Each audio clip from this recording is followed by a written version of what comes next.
Hi friends, welcome back to my YouTube channel Vishal Pandey education. Friends, जैसा कि हमने आपसे बोला था कि जब हम एक्टिव एंड पैसिव वॉइस का सीरीज़ ख़त्म कर लेंगे तो फिर हम स्टार्ट करेंगे डायरेक्ट एंड इनडायरेक्ट स्पीच, यानी कि डायरेक्ट को इनडायरेक्ट में कैसे हम चेंज करते हैं, जिसे नरेशन भी बोला जाता है। तो बिना देर के वो स्टार्ट करते हैं अपनी वीडियो को। सबसे पहले हमने देखा है कि कुछ रूल्स हैं जिनको आपको याद करना होगा, उसके बाद ही आप डायरेक्ट स्पीच को इनडायरेक्ट स्पीच में कन्वर्ट कर सकते हो। तो सबसे पहले हमने लिया है फ्रेंड्स कि डायरेक्ट नरेशन में दो पार्ट होते हैं। सबसे पहले हम आपको बता दें कि डायरेक्ट नरेशन में क्या होते हैं, दो पार्ट होते हैं। एक को हम रिपोर्टिंग वर्ब कहते हैं और दूसरे को क्या कहते हैं, रिपोर्टिंग स्पीच कहते हैं। रिपोर्टिंग स्पीच प्रायः इन्वर्टेड कामा के अंदर होता है। यानी कि दो चीज़ आप तो नोटिस कर लीजिए कि कोई भी सेंटेंस आपको दिया रहेगा तो उसमें दो पार्ट उसके होंगे। पहला क्या होगा, रिपोर्टिंग वर्ब होगा, दूसरा क्या होगा, रिपोर्टेड स्पीच होगा। ठीक है। उसके बाद जो इन्वर्टेड कामा में होगा उसको रिपोर्टिंग स्पीच बोलते हैं या फिर रिपोर्टेड स्पीच बोलते हैं। ठीक है। एग्जाम्पल देखिए, हमने यहाँ पे लेकर के आपको बता दिया है, he said to me I am going there. तो रिपोर्टिंग वर्ब क्या हो गया आपका, यहाँ पे जो कामा इन्वर्टेड कामा से पहले दिया हुआ है वो रिपोर्टिंग वर्ब, और जो इन्वर्टेड कामा के अंदर दिया हुआ है उसे रिपोर्टेड स्पीच, रिपोर्टिंग स्पीच या रिपोर्टेड स्पीच बोलते हैं। ठीक है। तो एग्जाम्पल आप देख सकते हैं कि रिपोर्टिंग वर्ब किसको कहते हैं और रिपोर्टेड स्पीच किसको कहते हैं। स्पीच इसलिए है क्योंकि ये बोला गया है ही सेड टू मी, तो क्या बोला उसने, तो आई एम गोइंग देयर, तो ये स्पीच है ना आपकी, इसलिए इसको रिपोर्टेड स्पीच बोलते हैं। और ये आपका ही सेड टू में पूरा रिपोर्टिंग वर्ब हो जाएगा, इसलिए हमने अंडरलाइन करके यहाँ पर लिख भी दिया है। चलते हैं आगे। हमने लिया है फर्स्ट कि to change direct narration into indirect narration का कुछ रूल है। तो डायरेक्ट से इनडायरेक्ट बनाते समय निम्न परिवर्तन किया जाता है। फर्स्ट क्या चेंजिंग करेंगे हम फ्रेंड्स कि कॉमास तथा इन्वर्टेड कामा आदि को हटाकर दोनों पार्ट को that, it, whether, WH, to आदि से जोड़ दिया जाता है। यानी कि जब रिपोर्टिंग वर्ब आपका ख़त्म होगा, जैसे यहाँ पे क्या था, रिपोर्टिंग वर्ब जैसे ही आपका ख़त्म हुआ ही सेड टू मी, तो एक तो कामा होता है और एक ऊपर इन्वर्टेड कामा होता है। ठीक है। तो यहाँ पे कामा छूट गया फ्रेंड, आप लगा लीजिएगा, लगा भी सकते हैं, लगाना वैसे ज़रूरी भी है, लगा लीजिएगा। ही सेड टू मी कामा कर लीजिएगा, उसके बाद इन्वर्टेड कामा में जो लिखा है वो सही है, बस मी के बाद कामा कर दीजिएगा। तो जैसे यहाँ पे वही चीज़ यहाँ पे बोला गया आपसे कि कामा तथा इन्वर्टेड कामा आदि को हटाकर दोनों पार्ट को that, it, whether, WH, to आदि से जोड़ दिया जाता है। ठीक है। जोड़ेंगे किससे, जब हटाएंगे तो दैट से जोड़ सकते हैं, इन सब में से कोई एक ही आएगा। अब आगे चलेंगे तो धीरे धीरे रूल में पता चलेगा कि कब क्या कब दैट लाना है, कब वेदर लाना है, कब WH का यूज़ करना है हमको, कब टू का यूज़ करना है, कब इट का यूज़ करना है, आगे सब कुछ पता चल जाएगा। ठीक है। बस यहाँ पे ये कंसेप्ट देख लीजिए और लिख लीजिए अपने नोटबुक में कि जब दोनों पार्ट को ऐड करते हैं तो दैट से या फिर इट से, वेदर से, WH या टू, इनमें से कोई सा भी लाकर हम उसे ऐड कर सकते हैं। ठीक है। फिर सेकंड हमने लिया है कि यदि रिपोर्टिंग वर्ब पास्ट टेंस में हो तो रिपोर्टेड स्पीच का टेंस निम्न प्रकार से बदल दिया जाता है। यानी कि जो रिपोर्टिंग वर्ब जो कि इन्वर्टेड कामा के बाहर होता है, अगर वो पास्ट टेंस में दिया हुआ है तो रिपोर्टेड स्पीच हम कौन से टेंस में, मतलब उसका टेंस जो है कैसे बदलेंगे, वो सब कुछ हमने नीचे ये बता दिया आपको। ठीक है। तो पास्ट टेंस में कहने का मतलब ये है फ्रेंड्स के एग्जाम्पल में आप देखे होंगे कि हमने क्या लिया था, ही सेड टू मी। तो आप यहाँ से देख सकते हैं कि सेड टू मी मतलब से का सेकेंड फॉर्म आपको पता है कि सेड होता है, तो इससे आप बोल सकते हैं कि ये क्या है, पास्ट टेंस में है। ठीक है। क्योंकि पास्ट टेंस में आपका वर्ब की सेकेंड फॉर्म का यूज़ हम करते हैं, तो ये सेड आपका पास्ट टेंस में है, तो इसको कह सकते हैं कि रिपोर्टिंग वर्ब हमारा पास्ट टेंस में है। तो अब अंदर कैसे चेंजिंग करेंगे, जैसे आई एम गोइंग देयर है, तो जो इन्वर्टेड कामा के अंदर है उसको चेंजिंग करने का कुछ रूल है, उसको कौन से टेंस में बदलेंगे, कौन सा टेंस रहेगा, तो वो यहाँ हमने लिखा है। अगर प्रेजेंट इंडेफिनिट है तो हम क्या कर देंगे, उसको पास्ट इंडेफिनिट में चेंज कर देंगे। ठीक है। बात समझिएगा, किसको चेंज करना है, अगर रिपोर्टिंग वर्ब जो है आपका वो पास्ट टेंस में दिया हुआ है, जैसे दिया था आपका एग्जांपल में कि ही सेड टू मी, इसका मतलब क्या, ये पास्ट टेंस में था।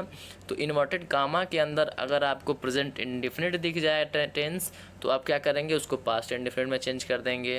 प्रेजेंट कंटिन्यूअस कहीं दिखता है तो आप पास्ट कंटिन्यूअस में उसको चेंज कर देंगे। प्रेजेंट परफेक्ट दिखता है, फिर पास्ट परफेक्ट में आप उसको चेंज कर देंगे। प्रेजेंट परफेक्ट कंटिन्यूअस दिखेगा तो पास्ट परफेक्ट कंटिन्यूअस में, पास्ट इंडेफिनिट को भी पास्ट परफेक्ट में। देखिएगा थोड़ा बहुत यहाँ पे चेंजिंग है, ये चीज़ ध्यान दीजिएगा। ये तो क्या हो रहा है नॉर्मल कि प्रेजेंट इंडेफिनिट है तो पास्ट में हो जा रहा है, मतलब जो भी प्रेजेंट है वो पास्ट में चेंज हो रहा है, ये तो कंफर्म है, ये तो चलिए याद हो गया आपको।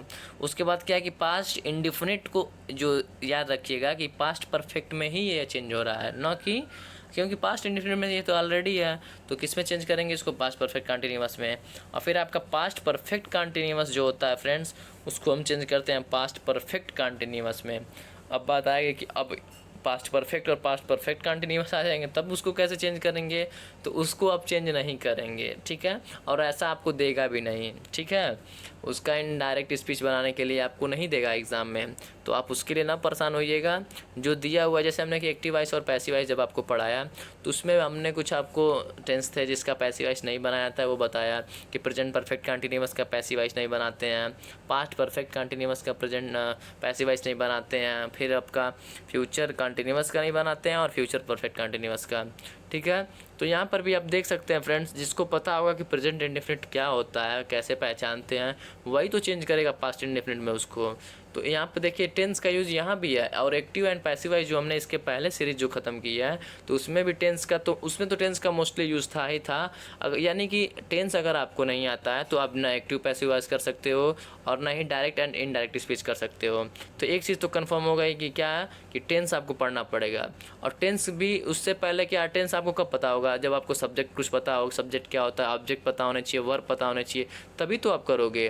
तो इसीलिए हमने बेसिक ऑफ इंग्लिश ग्रामर भी प्लेलिस्ट बना रखी है, ताकि आपको वो भी चीज़ पहले समझ लीजिए कि सब्जेक्ट क्या होता है किसी भी सेंटेंस में, ऑब्जेक्ट क्या होता है, वर्ब क्या होता है, कैसे फाइंड करते हैं इनको। तो ये सारी बातें जो है हमने इसीलिए सीरीज़ एक तरफ से लेकर चल रहे हैं, हम शुरू से आपको बताया जा रहा है इंग्लिश ग्रामर, ताकि आप बेसिक ऑफ इंग्लिश ग्रामर पहले पढ़ लो, टेंस पढ़ लो, ताकि इसका यूज़ आगे मिलेगा आपको। फिर आपने एक्टिव पैसिव हमने पढ़ाया, जो कि क्लास 10th यूपी बोर्ड के बच्चे होंगे या फिर सीबीएसई बोर्ड के भी जो होंगे, तो एग्ज़ाम में ज़रूर क्वेश्चन पूछता है एक्टिव एंड पैसिव वॉइस से, और आपका क्या डायरेक्ट और इनडायरेक्ट स्पीच से, ठीक है। तो इन सब में देखिए यूज़ कितना ज़्यादा टेंस का है, ठीक है। डायरेक्ट तो नहीं आएगा क्वेश्चन, बट आप बोल सकते हो कि इनडायरेक्टली क्वेश्चन आ रहा है। क्यों? क्योंकि एक्टिव एंड पैसिव वॉइस में उसी का यूज़ है, इसमें भी आप देख ही सकते हो, नरेशन में उसका यूज़ है। और डायरेक्टली भी आपको देता है एग्ज़ाम में, जब बोर्ड का एग्ज़ाम होता है आपका फ्रेंड्स, तो उसमें आपका क्या क्वेश्चन आता है, जैसे कि कोई अनसीन पैराग्राफ दे देते हैं, उनका ट्रांसलेशन आपको करना होता है। तो ट्रांसलेशन आपको कब कर पाओगे, उसमें थोड़ा बहुत आपको टेंस का नॉलेज होना चाहिए, तभी आप कर सकते हो। तो यही सब चीज़ है कि आपको पता होना चाहिए जो चीज़ बताई जा रही है, तो इसीलिए सीक्वेंस वाइज पढ़ेंगे तो चीज़ें आसान होंगी पढ़ना, ठीक है। फिर आगे देख लेते हैं, अगर विल या सेल आपको कहीं दिख जाता है तो क्या करेंगे, उसको वुड में चेंज कर देंगे। कैन या मे दिखता है तो कुड या माइट में, यानी कि कैन को कुड में चेंज करेंगे, मे को माइट में चेंज कर देंगे। इज़ एम आर दिखता है तो वाज या वर में, मतलब कि इज़ एम को किस में चेंज करेंगे, वाज में, और आर को वर में चेंज कर देंगे। हैज़ है दिखता है तो हैड में चेंज कर देंगे। हैज़ टू या हैव टू दिखे तो हैड टू में चेंज कर देना। और अगर ऑलरेडी वो कुड दिया हुआ है या फिर माइट दिया हुआ है या उड दिया हुआ है, तब क्या करना है आपको, तब आपको नो चेंजिंग, कोई चेंजिंग नहीं करनी है, ठीक है। शुड मस्ट ऑट टू दिया हुआ है तो उसका भी कोई आपको चेंजिंग नहीं करना है फ्रेंड्स, ठीक है। तो ये तो हो गया आज का लेक्चर। अब कल के लेक्चर में कुछ हम इसके आगे डिस्कस करेंगे। तो आज के लिए बस इतना ही फ्रेंड्स, थैंक्स फॉर वॉचिंग। मिलते हैं कल अपने नेक्स्ट वीडियो में। अगर ये वीडियो अच्छी लगी तो लाइक कर दीजिएगा, और कुछ भी डाउट हो तो आप कमेंट कर दिया करिए, ठीक है। और मिलते हैं अपने नेक्स्ट वीडियो में। और अगर अभी तक हमारे चैनल विशाल पांडे एजुकेशन को सब्सक्राइब ना किया हो तो सब्सक्राइब करके बेल आइकन को प्रेस कर दीजिएगा, ताकि नोटिफिकेशन आपको मिल जाए। मैं डेली वीडियोज़ अपलोड करता हूँ फ्रेंड्स। अगर कोई प्रॉब्लम हो जाती तभी वीडियो अपलोड नहीं हो पाती, अदरवाइज़ वीडियो डेली अपलोड होती है। और शॉर्ट्स भी, तो अमेजिंग फैक्ट्स, शॉर्ट्स के भी अमेजिंग फैक्ट्स मैं अपलोड करता हूँ डेली, तो आप उसको भी प्लेलिस्ट में जाकर चेक कर सकते हैं। शॉर्ट्स का प्लेलिस्ट हमने अलग से बना रखा है। तो मिलते हैं कल अपने नेक्स्ट वीडियो के साथ। Thanks for watching friends.